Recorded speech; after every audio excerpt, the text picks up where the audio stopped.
So, you're interested in knowing the symptoms of EDS. You came to the right place. Looking back, I know that my symptoms started way before I realized. When I was a kid, I was really flexible and I used to do, like parlor tricks when people would come over, and it was just this funny, unusual thing. And it wasn't until I was older and trying to get diagnosed with EDS that I realized those were symptoms of ehlers-Danlos. Being overly flexible, the hypermobility, the easy bruising, I mean, goodness, easy spraining, dislocating, etc. I do remember also being in elementary school and how cool it was that I could dislocate my thumbs. Everybody thought that was so gross, but cool. So those were like really early symptoms of my ehlers-Danlos. And then I really started getting sick at like 18 years old. And that's when I realized that I had endometriosis right around 20 years old.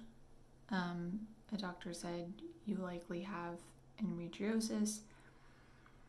And so I started taking birth control, and I really wanted a hysterectomy, but they wouldn't give me one, and it became this huge long thing.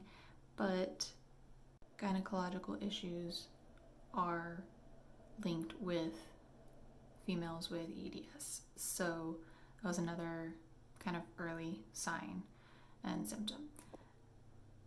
And then when I was about 23 is when my knee started giving me issues, and that was really the first clear symptom of EDS.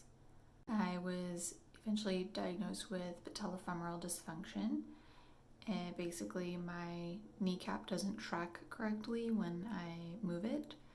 So it causes me a lot of pain, a lot of grief, and that has been well over a decade now. The surgery for that is not a successful one, so they didn't suggest that I get that, and so I haven't.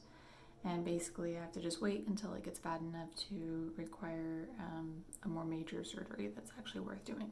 Instead of telling you in order how things started falling apart, I'm just going to start from the bottom and work my way up. So, toes. My toes dislocate. They're not painful, but I wake up some mornings and they're not where they're supposed to be. I sprain my ankles constantly. I haven't done it in a while just because of the way that I walk now. I have to use a mobility cane. So it's been quite a while, but yeah, I've sprained my ankles very easily. Then I have patellofemoral dysfunction in the left knee. I have the gynecological issues, so I had endometriosis, adenomyosis, and ovarian cysts. I have since gotten a complete hysterectomy, so it's not really causing issues at the moment. On the right side, I have a torn labrum. I have arthritic changes with bone spurs, and I have hip dysplasia, so I am in need of a complete hip replacement at this point. I also have sacroiliac issues on the right side, so it subluxes, it pops a lot, it's very unstable, it's very painful, and I have sciatica down the right leg. In the back, I have tarlopsis, which is another rare disease that is commonly linked with EDS. It's where cysts grow along the nerve root in your spine, and most commonly in the sacrum, which is where I have 3 or 4 of them. Those tend to cause pain, bowel issues, bladder issues, nerve issues, etc. Just above that, in the back, I have some bulging discs, some mild spinal stenosis, and some other random spine issues. Moving up the spine, in the thoracic area, I have a hemangioma, and I have some more Danlos cysts, or what they assume are Danlos cysts, but I have more nerve sheath cysts in my spine. And above that, in the cervical spine, my neck has probably the most issues out of my spine. I have a lot of bulging discs, spinal stenosis, and basically my neck is curved backwards. It's I can't remember the technical term, but it's lost its natural curvature. So I get migraines and I get neck pain and my neck pops a lot, and it's fun.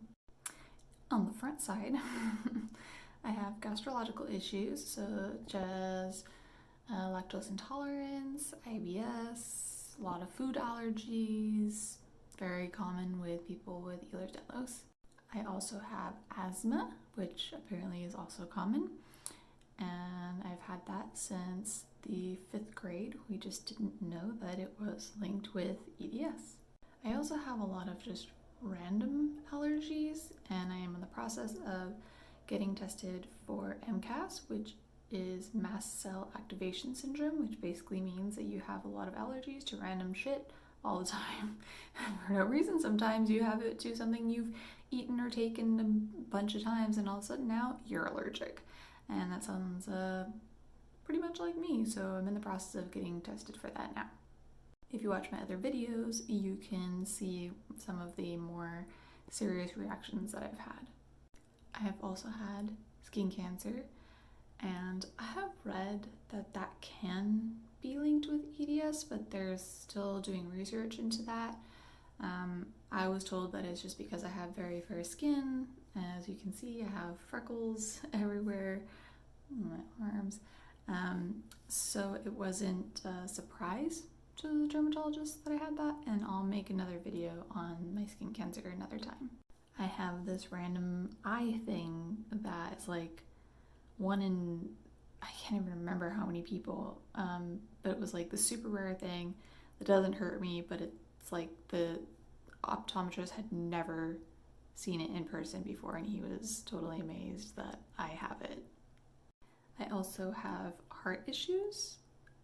Currently, all we know is that I have partial right bundle branch block, and I'm still getting a lot of testing done on my heart. They think that I might have vasovagal syncope or something like it, which again is very common of EDS. It might also be POTS, which is super common with ehlers Danlos. So yeah. I also have the right shoulder injury, which was an injury, but it shouldn't have been as significant as it was. Like for a typical person, it wouldn't have been like a super serious issue. It would have been, a dislocation, and it's good. Mine dislocated and I tore my labrum in the right shoulder, and I've been dealing with that for a while, and it has caused scapular winging in the back, which is pulling on the muscles in the back, and it's very uncomfortable and it can be very painful, and that's my dominant arm, so it makes everyday tasks more difficult.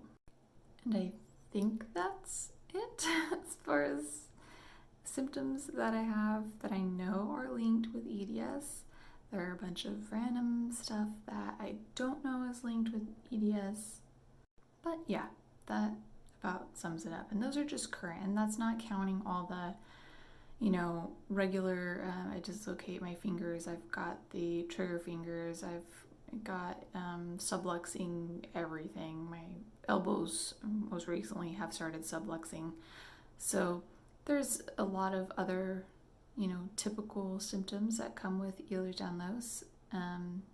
So if you have any of these symptoms and you think that you might have EDS, you should definitely see a doctor, see a rheumatologist if possible, or a geneticist, and find out. The most common symptoms would be subluxations, dislocations, joint pain, soft velvety skin, stretchy skin, hypermobility, extra flexible, etc. It basically causes pain throughout your body and your joints. Your organs are affected, your soft tissues are affected. It's a collagen disorder, and it's not fun. Some days you're really fatigued and you don't want to do anything. Sometimes you're hurting really bad. Sometimes you're walking and all of a sudden something decides to give out. I mean, it's just a random crappy disorder to have, but you figure out how to get through it.